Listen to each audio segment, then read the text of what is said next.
The Sardar Patel Memorial Lecture is an annual feature under the auspices of All India Radio in memory of Sardar Vallabhbhai Patel, unifier of India. Sardar Patel was an integral part of India's independence movement and one of the key integrating forces of the nascent nation. Every year, we commemorate the birth anniversary of Sardar Patel with a nationwide broadcast of the recording of this lecture designed to contribute to the existing knowledge on a given subject and to promote awareness on contemporary issues. Over the years, the lectures have become a repository of valuable knowledge for those seeking to understand India. Eminent persons from various fields have helped create a substantial knowledge bank. The series began in 1955 with a lecture by the great luminary Sri C. Rajagopalachari. This afternoon, we are privileged to have with us Sri Ajit Doval, National Security Advisor, to deliver the Sardar Patel Memorial Lecture 2018 on the topic, Dream India 2030, Avoiding the Pitfalls. Before the lecture formally commences, we request Sri Fayyaz Shahryar, Director General, All India Radio, to welcome the dignitaries with flowers and AIR's publications entitled Akashvani Sahitya Sampada, Part 1, 2, and 3. We now request Dr. A. Surya Prakash, Chairman, Prasar Bharati Board, to kindly present our token of love to the distinguished speaker, Sri Ajit Doval, National Security Advisor. I now invite Dr. A. Surya Prakash, Chairman, Prasar Bharati Board, for the welcome address. Lined up an impressive array of speakers over the years, including Dr. Zakir Hussain, Sri Morarji Desai, Dr. APJ Abdul Kalam, noted historians, eminent policy makers, distinguished members of the Indian judiciary, constitutional experts and educationalists. And of course, all those who have been globally recognized for their contributions in their areas of interest and specialization. Joining this Hall of Fame this year is Mr. Ajit Doval, India's National Security Advisor. We are proud to have you with us today, sir, and it's a great honor for all of us. A hardcore patriot known for his wisdom and pragmatism, Mr. Doval has made a great impact on India's foreign policy and its strategic doctrine. His years in service in the IPS have left enough of a reputation which is talked about even today. In his heydays as an operative, Mr. Doval's natural inclination for tough assignments made him stand out. So whether it was Mizoram or Sikkim, and later outside the country in Islamabad, Mr. Doval's tenure is remembered with much respect and admiration by his peers, political leaders, and his seniors in the government. Later, in his service, the whole issue of insurgency in Punjab kept him busy for many years, followed by the crisis in Kashmir. I will not dwell on the details, but say that Mr. Doval's contribution has been phenomenal when it comes to protecting the unity and integrity of India, and this is the summum bonum of his work. It was therefore no surprise when he was awarded the Kirti Chakra in 1989. The first and youngest police officer to win this gallantry award, which was previously given to officers of the armed forces only. Post-retirement, he was the prime mover behind the Vivekananda International Foundation, which filled the vacuum for a think tank that was not tied to the apron strings of government or any family or any ism. He put together a team of strategic experts, diplomats, and individuals with varied experience in various fields. And they were neither right nor left. They were the India First Brigade, and VF has emerged as an important think tank in a short time, and as a storehouse of knowledge and expertise in strategic affairs. As a fellow at VIF, I had the privilege of interacting with Mr. Doval, and during his tenure as director, and have benefited immensely from those conversations over coffee on where we, that is the nation, are and where we ought to go. Therefore, it was no surprise for us at VF when the Prime Minister chose him as the National Security Advisor in 2014. The essential truth about him that his mentors and peers would tell you is that he is still compulsively an operations man. Mr. Doval now brings this compulsive operational mind to his present job. He believes in a strong state and in stronger counter-terrorism measures. We are indeed honored to have you serve with us this afternoon. This lecture is named after Sardar Patel, the man who single-handedly coaxed, cajoled, and even coerced princes of 554 princely states to accede to a united India. In that sense, Sardar Patel gave us the geography we are familiar with. I believe strategists like Mr. Doval will help India find her rightful place in history. Yesterday, in a brief conversation with me, Dovalji did some loud thinking about his lecture today. He said often people talk about what we should do. That is, of course, important. But what is equally more important is what we should not do. Often the image of a nation is destroyed by doing what it ought not to have done.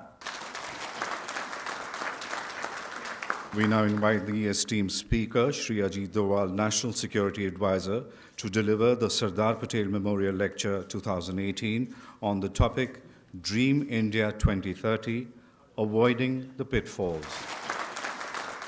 Distinguished ladies and gentlemen, friends from the media, and other dignitaries present here. I really feel privileged and to some extent humbled to be asked to come and speak today here. It's named after a man of that great stature who has contributed so much.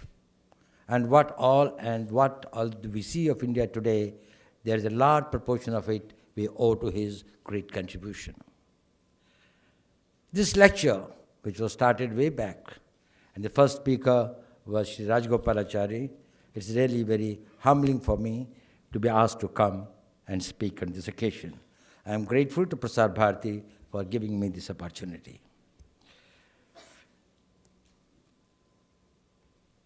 There's no doubt, and there's plenty that has been said and talked about Sardar Patel, about his great contribution, about his unifying the country. But on top of it, he was a great visionary.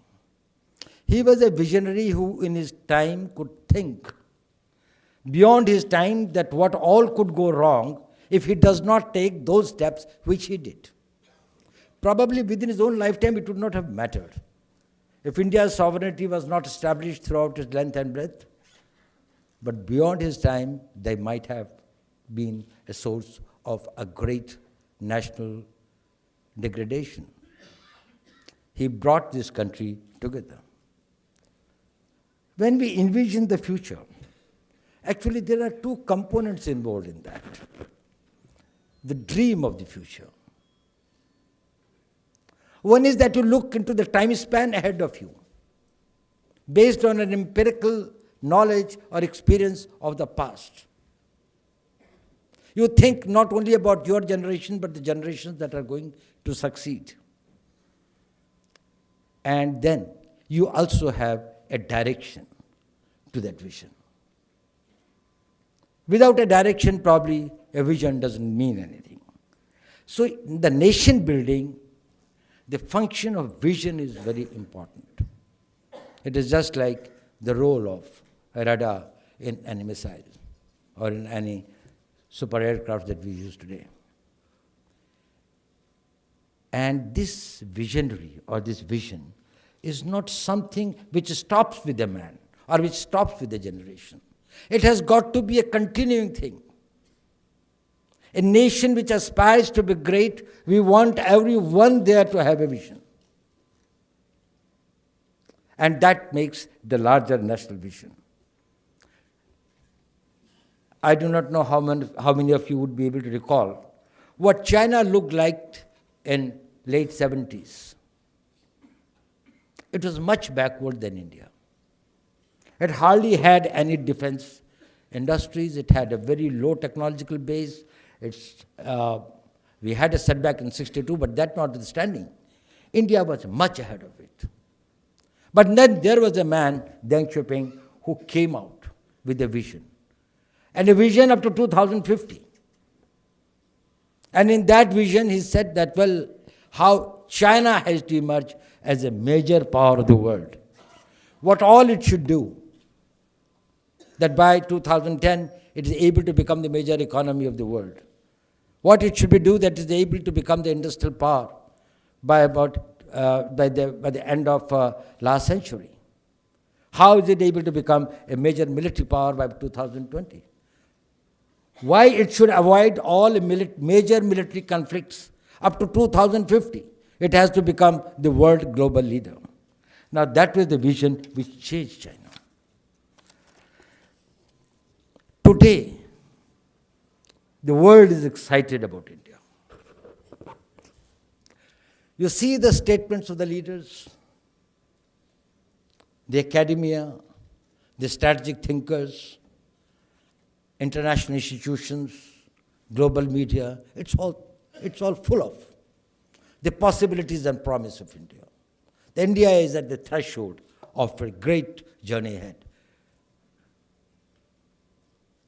Probably, the excitement is not only because they wish India very well, but because in the rise of India also lies the vested interest of the world at large.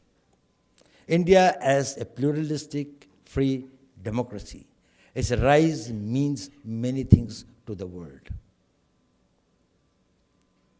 The question, which is another question which is very important, is unlike when the China's rise came through, the question was always asked and is still asked, will China's rise be peaceful?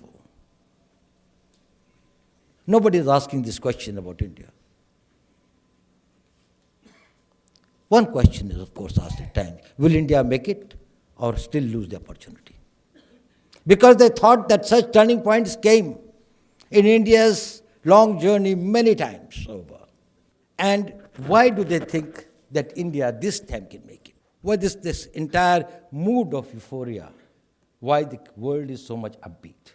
Of course, one of our biggest strengths is our stable, democratic, constitutional polity. Our open, pluralistic society governed by the rule of law. But what has added more to that is our emerging as the fastest growing major economy. Our demography, our youth bulge, India is going to continue to remain the youngest nation of the world till 2065.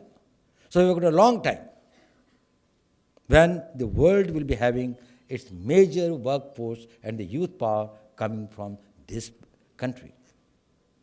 But the most important thing has been the dynamic leadership that Indian polity has been able to throw up.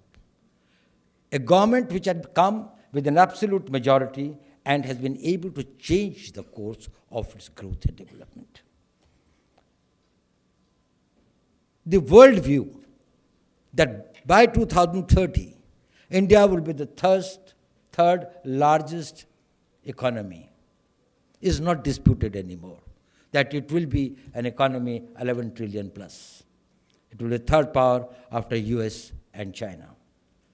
It will also have a military power, which probably will be one of the most capable military power which will be able to bring about the stability not only in the region but beyond. It's also felt that its technological prowess would be something that would be able to contribute substantially in the new and the niche areas of technology, may it be space, may it be cyber, may it be nanotechnologies, may it be more advanced technologies. But are Indians also as much excited about it? Do you see the mood? I was just trying to see that how many of the articles have been written about what India would look like in 2030. And I found that most of it is from the foreign origin. Some of them have copied, cut and paste here, doing a very poor job of it, but no original thinking has taken place in India. We don't have the mindset where we think long-term, strategic. Probably we lack confidence. We think that it's all very uncertain. It's all gas. It doesn't happen. And I was wondering, why is it? Why is this mindset of the Indians? And one of the explanations was this, that it is the inertia of the long years of slavery, bondage, subjugation. You live in the present. You live for today. Survival is my problem. Will I exist? And therefore, to me, something which is too remote is something very fearful, something very apprehensive. I am not too confident whether I'll be able to do that. Let me take care of my today. Probably tomorrow will take care of itself. So one is that, the historical region. The explanation was this, that Indians are very individualistic. That's a psychological reason. That psychologically you think about yourself, and a vision always includes something which is collective. Something that you think beyond your own self. You think about your neighbor, you think about your street, you think about your country, you think about your community, you think about the society. And you say that, well, I've got hardly time, resources, and capabilities to look and take care of my own self. Well, who cares for the rest? So, an individualistic mindset, where even if you want to get moksha, you want to go to in seclude and become a hermitage and go to the Himalayas, you would like to get the sublimation all by your own self. It is not collective. You would not like to go for the collective praying, you would not like to go for war collectively. And that's what probably Sikhism brought to us, when Guru Gobind Singh realized it. That you have to eat together, that is, if you want to fight together, you have to eat together, you have to pray together, you have to live together. But probably there is another one reason that's more painful, and that was, I was reading, Mr. Ajit Patel talked about it something. He says Indians don't dream. He says the politicians are responsible for it. He says they built up so many dreams, and those dreams never came true. So they have refused to believe those dreams. They tell you about a good tomorrow to get the vote today. And that tomorrow never comes. Is it true? Let us be very objective about it. Let us not all be so self-deprecating.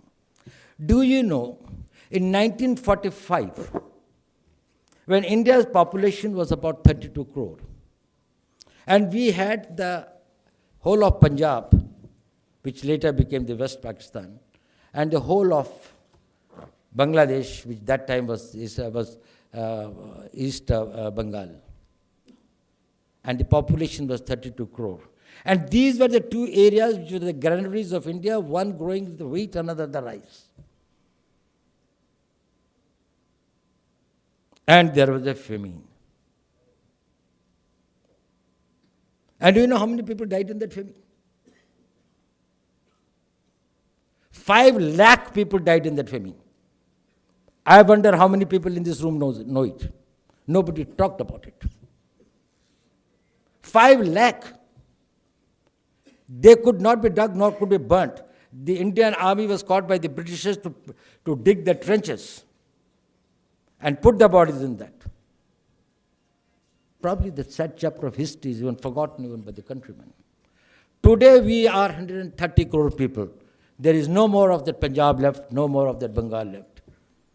Today we are not that every Indian has got plenty of food, we have got plenty to export. We find that our additional production creates the glut in the market. The land has squeezed. You think the Indians have done nothing? Don't you think that we can be proud of it? Probably in last 70 years, we have progressed the way more than what most of the countries would have done for centuries. We are in cyber, we are in space, we are in technology, we have got the best institutions, and we have got the best human resource capital that we have built. So let us not be self-deprecating, and just because some of your dreams don't come true, don't stop dreaming. And I, as a security man, considered it extremely important.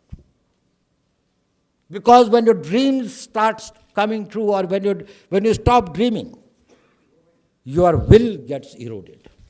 And when the nation's will gets eroded, it can never become a power. No army can fight whose will has been destroyed.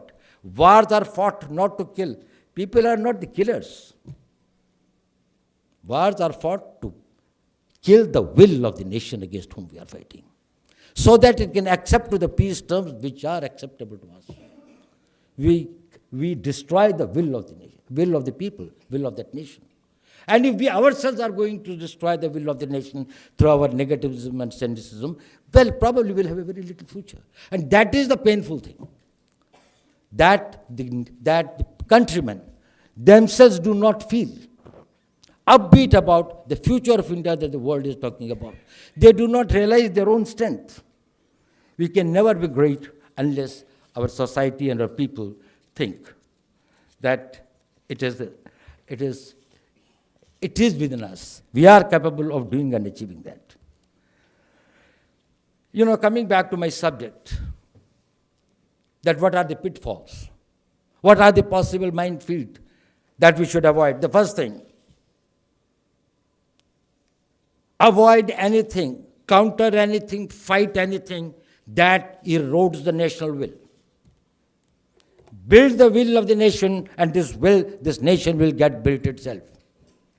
There are plenty of forces, more within than outside, who probably are bent upon eroding the will of the nation. We are very fortunate that in the last 4 years or so, the country's national will has been aroused. They feel proud of the various new initiatives that have been taken and successfully been this thing. Yes, all these new experimentations, reforms and others are exothermic exercises. They create heat, they generate heat, so they create pain. No country can become big or great without experiencing some pain. We have to make some sacrifices for the coming generations. Don't forget that our past generations, who probably never lived to see the fruits of independence and the freedom, probably had made many sacrifices. Is it something that we cannot do in case there are certain hardships? These are the hardships that will ensure that your children and your grandchildren tomorrow will be able to live and breathe in a world, in a country where India is much more respected, India is much more powerful, India has got a much greater destiny. I think if somebody asks me what is the greatest contribution or what is the greatest achievement of India in the last few years, I will say that India has started realizing its strength, realizing its might. And that has started building up its national will. And this national will is reflected when we are able to take strong positions both within and outside the country. When we are able to follow our independent foreign policies which are in the best interest of our country,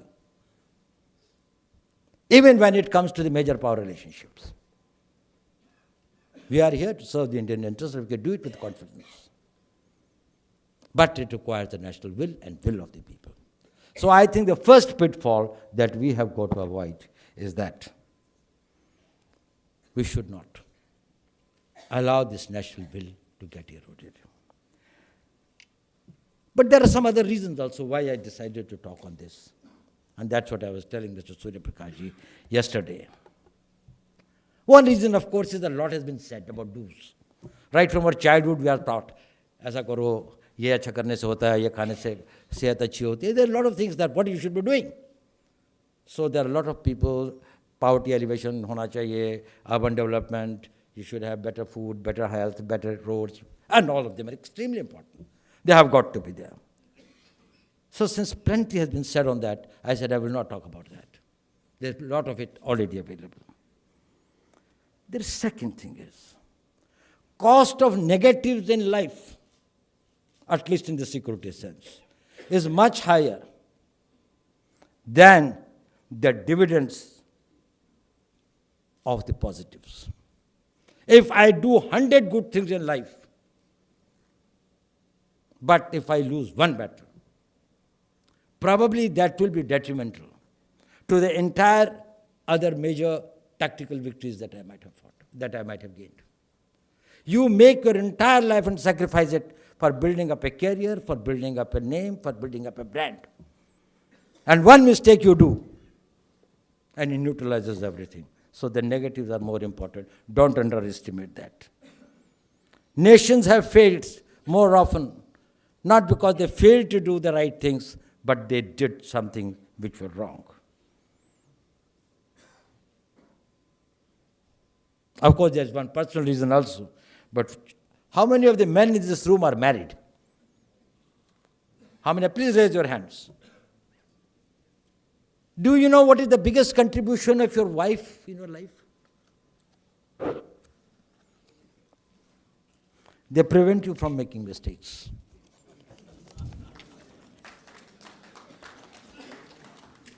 They tell you what not to do. Probably you may be a foolhardy, you may be more those things, you would like to take greater risks, you would like to go for greater adventures than others. They work as a brake. Not that they completely stop the vehicle, but they slow it down and keep it below the danger mark. So that is why, just think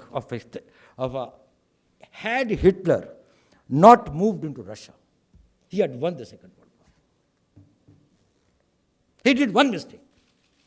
He did everything, what I mean is that from his point of view, he did everything right in completely trumpeting over the entire Europe. One mistake and he did. If Mussolini had not invaded Greece. If Japan had not bombed Pearl Harbor. If the Soviets had not moved into Afghanistan. If Nehru had not neglected the advice of Sardar Patel on Kashmir. And if after the 1970 elections,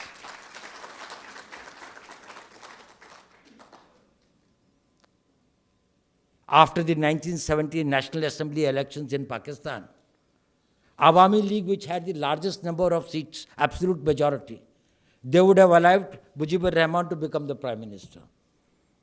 There would have been no Bangladesh. One mistake. So avoid the mistakes. But these mistakes are both generic and some are specific, contextual. I am talking today in the context of India. And in the context of India, it has to factor in India's own weaknesses, India's own strengths, India's own risks, India's own opportunities. In this context where we can go wrong. This is not something which is for absolute for all times to come. This is for how I see next 10 years. For next 10 years, avoid these mistakes. Not that after that, there is no need for being careful about the mistakes. There will be, but there will be a new one. There will be a new context. It will be the new India. And people or the thinkers or the analysts or the strategists of that period will have to think again about that, about their time. That in the new context, what are the things that we should be avoiding and what we should be doing. I'll tell you one small doctrine. This is basically a security doctrine, but it also is a common day doctrine. Your biggest strength is your biggest vulnerability. The minimum number of deaths due to drowning is in Rajasthan. And not the people of Rajasthan are great swimmers, but they don't die because of that. And the highest number is in Kerala or in the coastal areas, where they are in the coastal areas where they are born swimmers. They start swimming in the seas right from the age of 3 or 4. Because If you are a billionaire, you run the risk of losing the billions. I don't. So because that is your great strength, that also is your great vulnerability, unless you are very careful about it. People can rob you only of what you have. Our biggest strength is our democracy, our polity, which is based on constitution, our pluralistic society, our big civilizational heritage. And as Robinson, who had done a lot of research on that and had written the book, Why Nations Fail, he has said, and I quote, that those who fail to ensure inclusive political, economic, social development tend to fail. So this is very, very important that our democracy is preserved. It has got a lot of positives. Our constitution, our institutions, our laws, all this is good. But can this democracy be a weak democracy? Can this democracy necessarily lead us to the vision of 2030? Yes, it can, if we are able to avoid certain things. And that is what I would like to share with you. Since it's our biggest strength, it also has got some inbuilt vulnerabilities.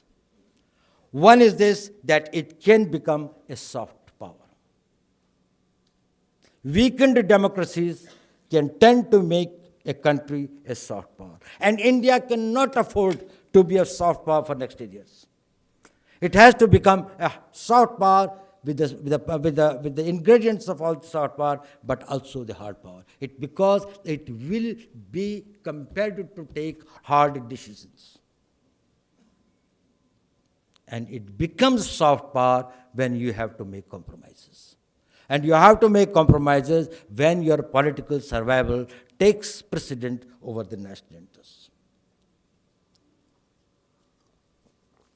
So if India does not want to have a democracy which leads to a soft power choice, India will have to have the governments which are stable, which are decisive, which are in power by their own right, by the total mandate of the people. A fragmented polity can considerably delay or even make it impossible for India to realize its dream. Because that polity will not be, because the weak governments are unable to take hard decisions. And for taking India ahead, it will be necessary to take those hard decisions. Hard decisions which are good for the people, but do not necessarily are populist decisions. Another problem is, unstable regimes are more vulnerable to fragility, corruption, and local and sectorial political interests taking precedent over the larger interests. And that is a danger. You want to see the examples? At one time we thought that the Brazil is going to do very well. It was just on the upward this way. You know, when the BRICS was formed, it was one of these things that, Brazil was one of the coming areas. What happened to Brazil? Went very well under the Lula's regime and others. And then suddenly the politics started getting fragmented. And then the weak politics. And today, Brazil is now not only in the plateau, but below that. South Africa was doing well. And then today we find that South Africa, after this thing, has become this thing. Greece was one of the founding fathers of the United Nations at that time, one of the developed countries of this thing. What happened to the Greece? Fragmented polity, coalitions, unstable coalitions, governments falling. Italy's growth in Europe. You see the world, while democracies are powerful and a very, very deliverable polities which can provide these things to the growth of the nations and ensure a pluralistic, holistic growth, they can also become, when we can, and if the fault lines of it are not totally and correctly addressed and people make the mistakes, probably they can become the weak. So India cannot go for unstable coalitions. 2030 onwards, I do not know what will be the scenario. But till then, we want decisive governance, decisive leadership, and the second point I want to say is that don't mistake democracy for the ballot box. Ballot box is a mechanism to find out who will make the laws for you and what will be the laws of this country. It is not democracy by itself. The democracy is that the laws which are made by the representatives of the people will be adhered to by all the people and will be enforced with the total strength of the might of the state. If the state is unable or refuses to enforce those laws with the total the state, there is no point in having the democracy. What is the point in having those laws that you cannot enforce? What has happened is we think that probably the democracy is over as long as we, either in the executive or in the lawmaking, we have got the people's representatives. We are not governed by the people's representative, we are governed by the laws which are made by the representatives of the people. And therefore the rule of law is extremely important. We should avoid any erosion in the rule of law. And at times I find that there are tendencies that we do not fully understand or estimate. That is, for political expediency or corruption is also a form in which the rule of law is undermined. If a strong India has to emerge, all temptations to undermine the rule of law should be avoided. But there's another danger to the democracies. And now that there are a lot of friends from the media here, I think it is the power of the false narrative. What happens if one dish happens to be a poison? And my information is this, that this is something which is the elixir of life and make me immortal. Probably I will die. Democracy requires people to be enlightened, educated, and informed, but rightly informed and rightly educated. What happens if what is driving you and what is influencing your decision making itself is contaminated? And there is always a possibility of the false narrative derailing the democracy. Today, it has expanded manifold because of the technology. And it becomes the responsibility of everyone, every citizen, every man in the media, everyone who speaks, every institutions, every gathering that you go, that erode the strength of the false narrative. It is engineered. I am told that there are agencies who specialize only in this work. I am told that the intelligence agencies have got separate departments which work only in creating false narratives against their adversaries. And they fall into the trap. When I come to the hard power, I think I'll refer to it a little later. When you talk about psyops, or you talk about, do you know how much of an effort was made by the British against the Germans during the Second World War to tell the Germans about how vulnerable they are and how they are going to lose. They spent millions and millions in those days of pounds of doing the disinformation and creating this thing against Hitler.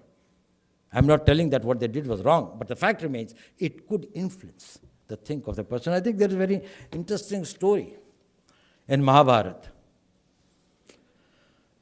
What happened that after the Battle of Mahabharata was this thing, and then Karna was appointed as the commander-in-chief of the army of Kauravas. He wanted to have a charioteer. So Duryodhana told me, I can't get you a charioteer better than Krishna. He's a god himself. He says, but if I have to fight Arjuna, I have to have a charioteer of his size, of his capabilities. That was not possible. But he said, you tell me anyone. So the second best who was available was one King Shailya of Madra. He actually was a devout of Lord Krishna, but he agreed on Duryodhana's prodding. But he had only one condition. He said that when I am on your chariot, you will allow me to talk to you anything that I want.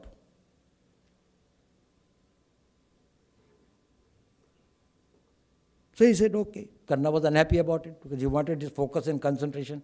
But he said, okay, it's fine. Now this charioteer, when the battle started telling that, well, Karna, you are bound to die.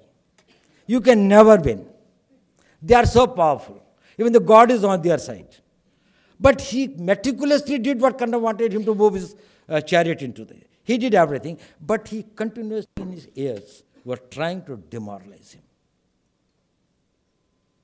He got fed up with this that finally when the chariot came face to face with that, he said, leave my chariot.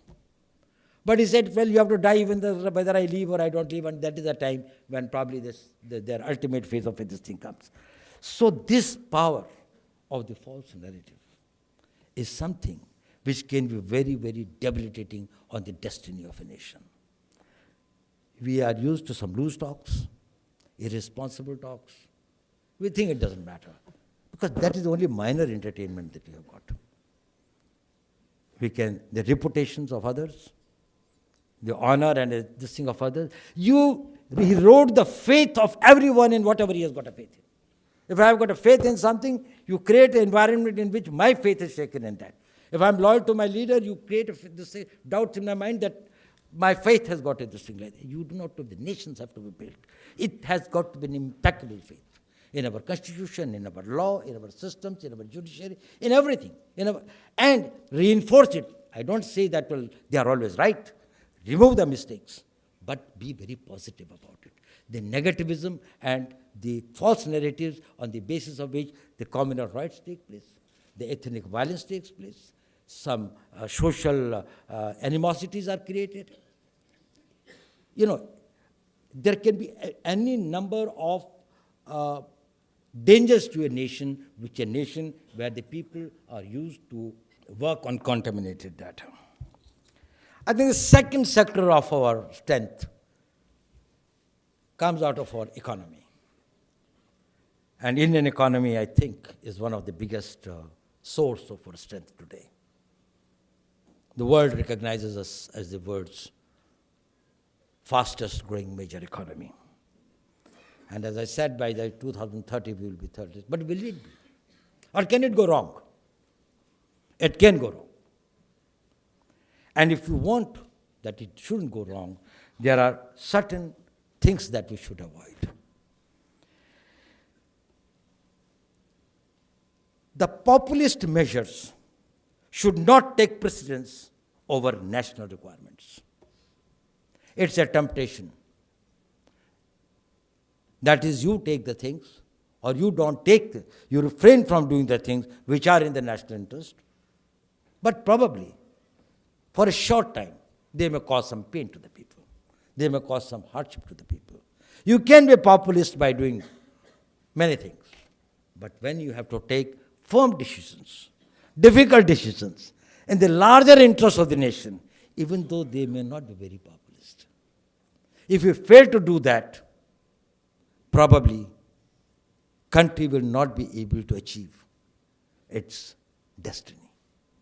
It will not be able to realize its dream. If you do not have in the whole of a country a one taxation system, one law, one system of governance and others, obviously the economy cannot this thing. It can be only a smaller economy. If it has got to be a big economy, a mega economy, a major economy, we are talking about a 10 trillion, 11 trillion economy. You can't have a taxation system which is so fragmented that every 20 miles and you have got a different type of a tax structure and a tax rate. But it is it might be a measure which may cause some hardships. Choice is whether you take a populist measure or you take a measure which is in the larger national interest. So we have got to avoid taking the measures only for the giving precedence to the populist measures for political gain or advantage, relegating to the secondary positions the larger national interest. And within that also comes the question of the fiscal management or the fiscal management of the economy. Sometimes the fiscal managements or the making of the budgets require certain hardships to be done. Today we are facing very difficult things about the rise in the crude prices world over. It is a crisis for us, it's a crisis for many non-oil producing countries. But we as a nation, we have got to see whether we completely delink it from what the international prices are and make it populist by telling that, okay, we'll give up everything else and subsidize it. Or we said that, okay, nation will bear, we'll share it together. This is a phase, it has come, it will pass off. It is not within our competence that this thing come. Probably, it may take another 6 months, it may take another 8 months. Probably it will stabilize. If we do not get derailed and deflected, the trajectory of our growth will not be affected. But if to make it a populist measures and something that you would like to do, the expediency of this thing, probably you will deflect from that growth path. So we have got to complete and go into that. Another is, and I think this I know that it may not be a very popular thing to say, every Indian trusts him as an Indian and a patriotic person, just because the monopoly of patriotism is not only of the people who are within the government. People in every field. I think I found most of the patriotic people in my media, amongst my media friends. All private sector is not traitor. This country cannot economically prosper unless our private sector becomes strong. See, President Obama comes and talks to the parliament and talks about it, and he says that, well, I'm taking away the orders for my private sector of $10 billion. Now, we probably would be even afraid of this thing for promoting our private sector in the countries abroad. We should be doing it. And Indian corporate getting all over the world probably is something to our advantage. See how much China is trying to do that, and every other world with this thing. We had developed a mindset that probably if we are doing that, corruption is involved. No, corruption is not involved. Indian government has got to do many things, but Indian government is not a business house. It cannot be a corporate house, it cannot supplement them. And we cannot have big Indian corporate houses unless capital formation takes place. And capital formation cannot take place unless the profits are created. And if the profits are not created, capital formation doesn't take place. If capital formation doesn't take place, investments do not take place. If investments do not take place, employment is not created. If employment is not created, the revenues are not created. If the revenues are not created, government cannot pay for the expenditure that it has got to do. After all, at the end of it, all the money that we are spending on our army, on our police, on our defense, on our railways, communications, space, this thing, they are very, very expensive things. Where is this money coming from? We can't treat them as enemies. We have to change the mindset. Bad amongst them must be put behind the bars.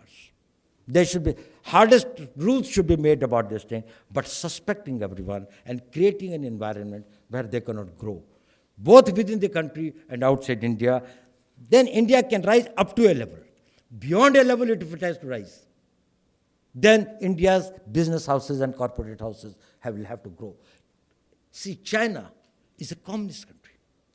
And see how much of the Huawei or any of these Alibabas or others, how big corporates they become, and how much the Chinese government has supported them. And China's global domination today, economic domination today, is not because of the Chinese government companies. It is because these Chinese, which are almost the government companies. And that is what we would like, that our private sector companies are almost the Indian government companies. They pursue and perform and promote the Indian strategic interest to that extent that probably we have got the basis over there. And that is what global corporates are doing. And the another is that avoid technological obsolescence. Anything which is based, any industry, any production, anything which is based on the technologies of yesterday, they will have to be weeded out. If we have got to become a big major power, our economy will be the most important plank. And if it has got to be this thing, then it has got to be globally competitive. And it can be globally competitive only in case it is technologically ahead of its time. So we cannot afford to work with the absolute technologies. Now, that will cause some pain. Government must try to reduce that pain. We must subsidize those things who are doing in a very, very conventional way. Otherwise, what will happen is that Diwali, Diyas and Ganeshas made in China will come and will sold here, and the Kumhars will be out of production. All conventional and the low-grade these things will not be able to withstand the global competition. So this technological obsolescence is this thing. And I must say, the government's digitization program is a big game changer. The way the present government has tried to see that make the technology powerful, to make the technology powerful, get at the roots. If you digitize the whole thing, you computerize the thing, you are able to have the big data, you are able to have the big data management, you have the artificial intelligence. The future production, the future these things will be in the when they are controlled and they are perfected by this thing, that you are able to control it and you are able to manufacture and you are able to improve your production, you are able to market it globally through the power of the cyberspace. Whatever do you know, India today is now economically this thing sixth now that it has taken over France. But in the overall terms of the power rating, India stands at numbers 15, behind much smaller countries like Saudi Arabia or Israel or even Iran and things like that. Why? Because we have not been able to develop our hard power in the way and the direction. We are a very huge army, we are a very, very highly professional army, but we are not where we ought to be. It has got a great importance, and you require the hard power not because you have got any extraterritorial ambitions, but you have got to have that the power of deterrence. That is the power which provides the stability, that provides that steel armor under which your economy, your industry, your human resource development, your people, this thing, even your democracy can sustain and survive. In the absence of that power, probably they don't have that armored cover to protect it. And for the hard power, get out of the Indian mindset of centuries, always preparing for yesterday's war. When we started this thing, we thought that, well, somebody had come to our this thing with the satraps and we lost the war because our horses did not have the satraps and we were only this thing on the blankets. So we got the satraps. By the time that they had come, they had also got the reins and they had got this thing like that. We were a step behind that.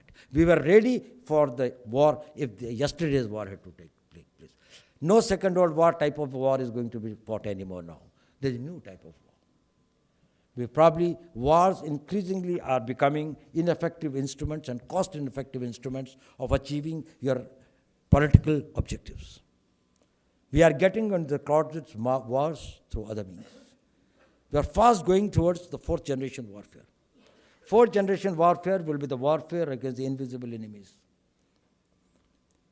It will be the Soviets who will get defeated in Afghanistan, despite the fact that in total power of the hard power, the economic power, the technological power of Soviets were much higher than of the Mujahideens. Or the Viet Congs could probably oust the Americans. So, just because superior weapons, superior communications, superior budgets, larger size of the army will make it winnable is not necessarily true. Not that it's not required, but probably much more is required. And we will have to think in terms of this thing, that what will be the future wars like. They may be the contactless wars. Technology may take over that much. That is something that we should be preparing and heavily investing in seeing how we can do that technological excellence in our warfare. And I think it is these type of the ideas which the new government has tried to form. We have got various these things. There's a whole reorganization of the National Security Council Secretariat, where we have got a one vertical only on the science and technology. That is how we built our science and technology capabilities to meet our futuristic requirements. Covert warfare. And covert warfare can take many forms. Now, if you have got to influence a nation, and if after all you fight a war, so that that country behaves the way you want it, if you can put your government there, or the people whom you would like to be there, that also is like a winning a war. If you can use the cyber system to see that in the American government or in the American system, you can do that. At least these type of experiments, whether they succeed or fail today, tomorrow they may succeed. How much of a vulnerability we have got? This is a type of warfare. That is, you can install the governments or make the governments fall by the power of technology. That is the covert warfare. There can be a covert warfare to hit your economy, to deteriorate your labor relations, to influence your media policy,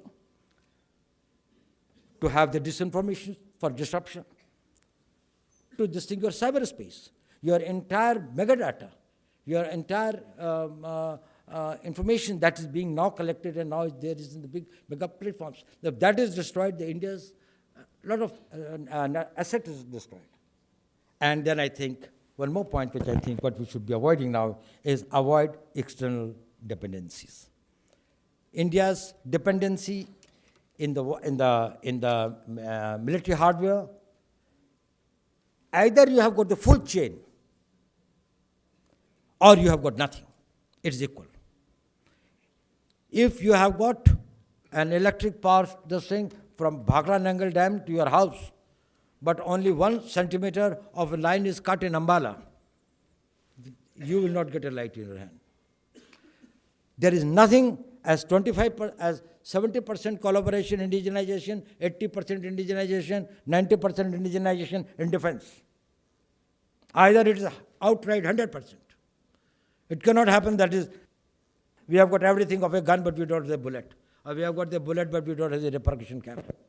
Or we cannot have the tip or something like that. We will have to now go for whole complete systems. Whatever we own, we are this thing. And that's how I think the new government, everything, all new platforms that are coming.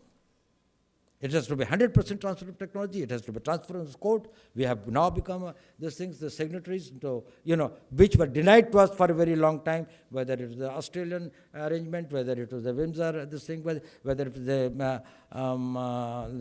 the missile MCRTP. All these things have been this thing that now India is part of it. We are entitled and we have got the legal this thing, that is, we can acquire any technology if we have got the money. If we have got, we don't have to make 100 things, but if we make 100 things, we will make it complete from head to bottom, everything, with its technology, with its components, with its this thing. And that is what India should try to do. Develop your own dependencies.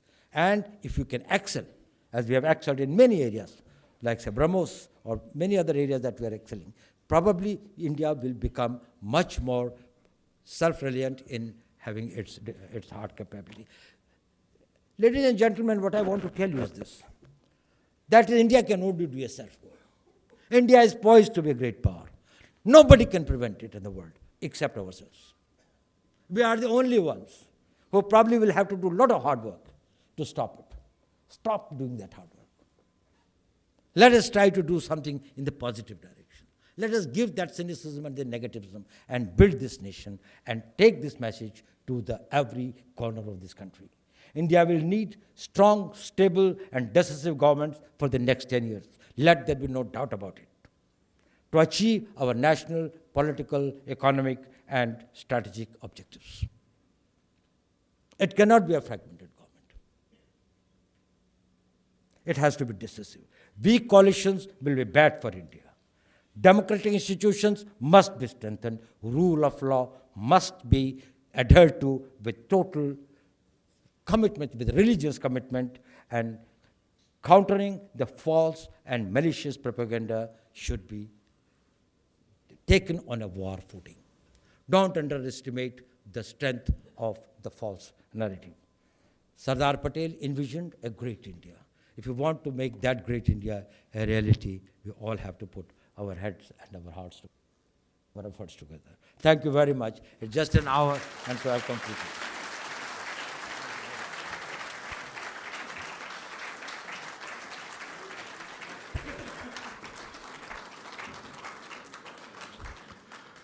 We are grateful to you, sir, for this illuminating exposition. This has enriched us all and will resonate beyond the confines of this hall in the days to come. Sardar Patel is an embodiment of national integration, and now his birth anniversary is being celebrated as Rashtriya Ekta Divas, or the National Unity Day. We now request our Honorable Minister, Colonel Rajyavardhan Rathore, AVSM, to kindly say a few words encapsulating the spirit of Rashtriya Ekta Divas. Ladies and gentlemen,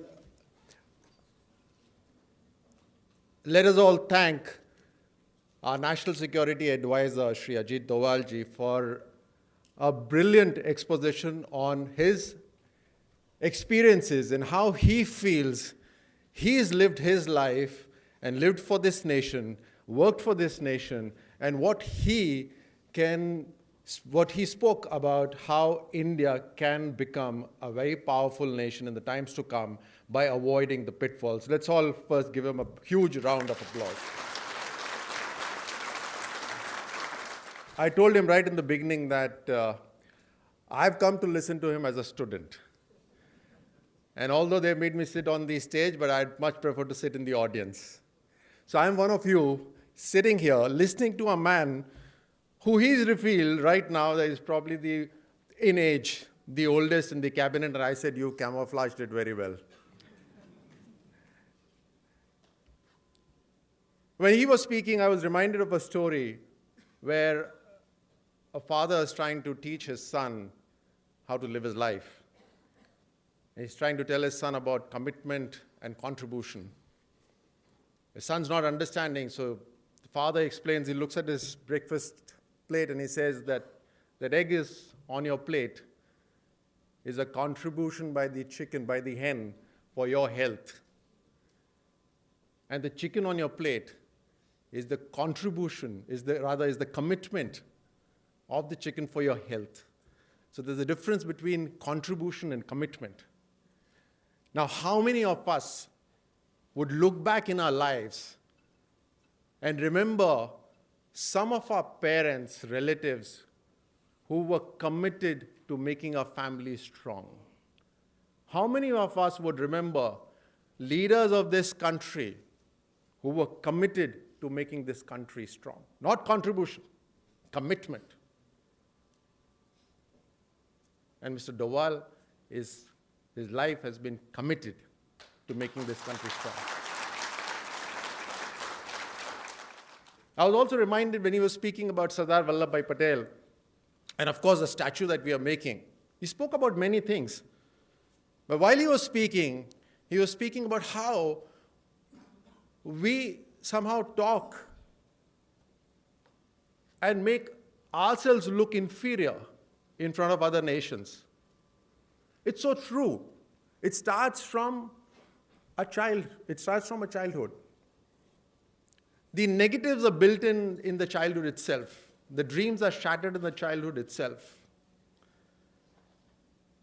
The statue is coming up. It is the world's highest statue. And yet I hear a few people say, what is the need of a statue? There are some things that we should take pride in. For example, the Statue of Liberty.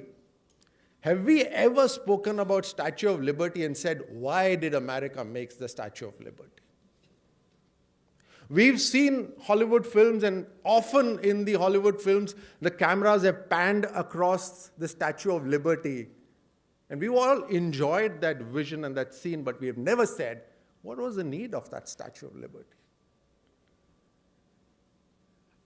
I think it's a matter of great pride that when the world remembers, countries like Italy remember Garibaldi, Bismarck is remembered by Germany. There are people who are remembered for unification of the nations. We remember Sardar Vallabhbhai Patel, who was committed to making this nation strong. I mean, just imagine, 562 of small little countries in our country itself. Today, nobody is willing to give a plot of land. And yet, he took away the entire kingdoms of these people with a bloodless coup. And we have an India which we can draw. In the childhood, I remember we used to be drawing the Indian map. Never have we ever remembered to keep that line intact, how many people have given their lives. That little line that we draw around Kashmir, families have committed their sons and their daughters to keeping that line protected. And therefore, there is a sense of pride that is needed in this country. Yes, we must bring out our flaws, because unless we don't have a wife that criticizes us, we don't have people that criticize the nation when the nation goes wrong, how will the nation remain right? But there are times when we need to be committed to keeping this country strong and have a sense of pride.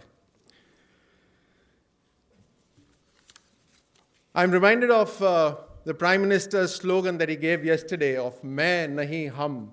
I think that is something that we all need to live by, that it is all of us together who can make this country strong. There are a large number of media people here as well. And when Mr. Doval spoke about contaminated information, I was reminded about all of us. I'm included in the media as well. We all have to be very, very aware that one of the key strategies in a war is disinformation campaign. And today, when the technology is so strong and so convenient that information can reach our bedrooms without it being stopped by anyone, a disinformation campaign can do a lot to destroy our nation's will. So these are some of the important things. I think, Mr. Doval, you spoke brilliantly, you spoke from your heart, you spoke with your experience. I could see the passion when you were speaking. You were such a great strategist that you drank water all the time when the phones rang in the audience. Every time there used to be a ring, Mr. Doval would pick up and sip of water. Such a great strategist he is. But thank you so much. You've been a great audience as well. I do hope that we can carry the message of Mr. Doval and somehow can make a commitment in this country to avoid the pitfalls and make this country strong. Thank you so much.